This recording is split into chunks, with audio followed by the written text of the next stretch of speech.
jusqu'à l'année dernière, nous disposions d'une cartographie qui remontait aux années 1970-1980, où cette cartographie, qui avait été déjà validée par l'OMS, par l'équipe du docteur Nogier, de tous ses élèves, était devenue insuffisante et obsolète.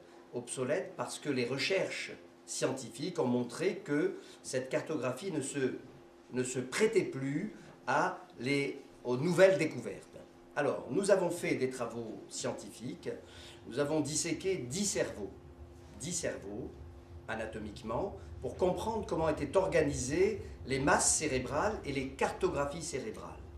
Et après avoir disséqué ces 10 cerveaux, on s'est rendu compte que le cerveau était organisé en 20 segments qui avaient pour centre le milieu du corps calleux.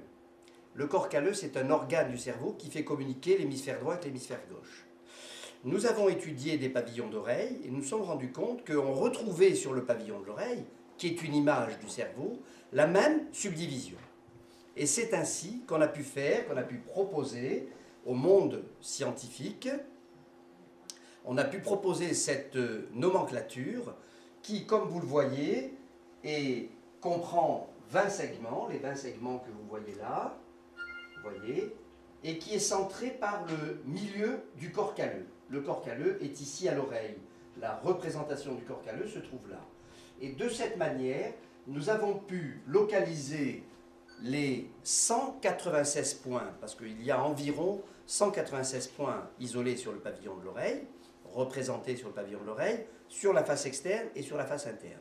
Et nous avons pu les installer sur la cartographie. De cette manière, tous les points ont des repères orthogonaux très précis. Et donc cette nomenclature a été validée par l'OMS via une organisation qui s'appelle la World Chinese Society of Medicine, et qui est une des organisations de l'OMS, et qui a validé donc cette cartographie.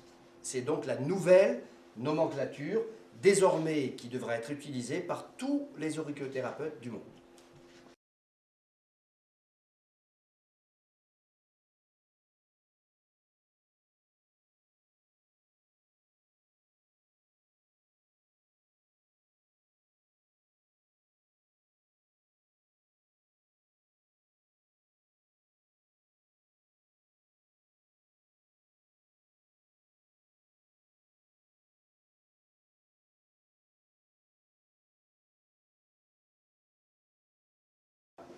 Oui, oui.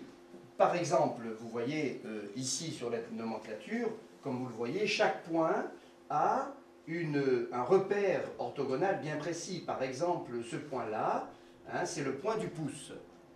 Il a désormais comme coordonnées mathématiques B4. Vous voyez, on va l'appeler B4. Ce point-là, c'est le point maître de la main. Eh bien, il aura désormais comme coordonnées cartésiennes B5. Ce point-là, c'est le point maître du poignet. Eh bien, il aura désormais comme coordonnées B6, etc. Et ceci, c'est très important dans le monde scientifique, parce qu'on a besoin que les médecins, lorsqu'ils pratiquent l'auriculothérapie, lorsqu'ils font de l'enseignement ou des recherches, puissent désigner les points de façon très précise et très exacte. Et en plus, cette cartographie, elle est calquée sur un modèle biomathématique du cerveau. Donc elle est scientifique.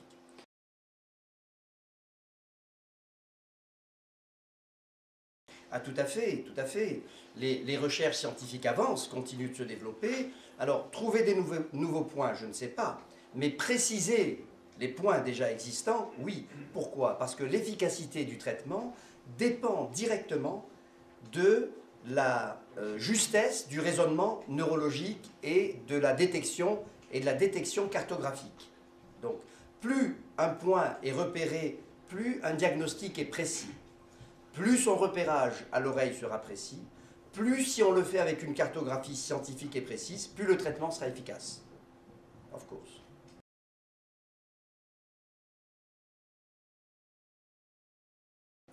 Ce bénéfice est très très très important. D'abord parce que l'auriculothérapie permet de faire une thérapeutique étiologique, neuro-étiologique, c'est-à-dire qu'on va au cœur même du processus pathologique, premièrement. Donc on va être beaucoup plus efficace, avec une méthode non invasive. Non invasive. Il n'y a pas d'effet secondaire en auriculothérapie, sauf si on fait une très grosse erreur de raisonnement. Donc c'est exceptionnel.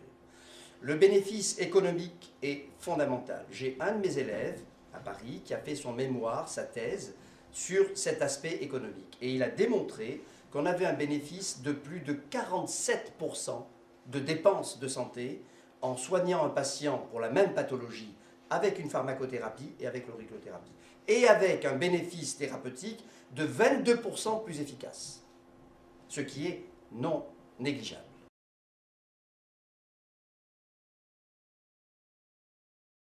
Ah oui, vous savez, j'avais un maître qui était le professeur René Kovacs, décédé maintenant, qui disait que l'auriculothérapie, c'était la tradition d'hier, la médecine d'aujourd'hui et la science de demain. Mais demain, c'est aujourd'hui, maintenant.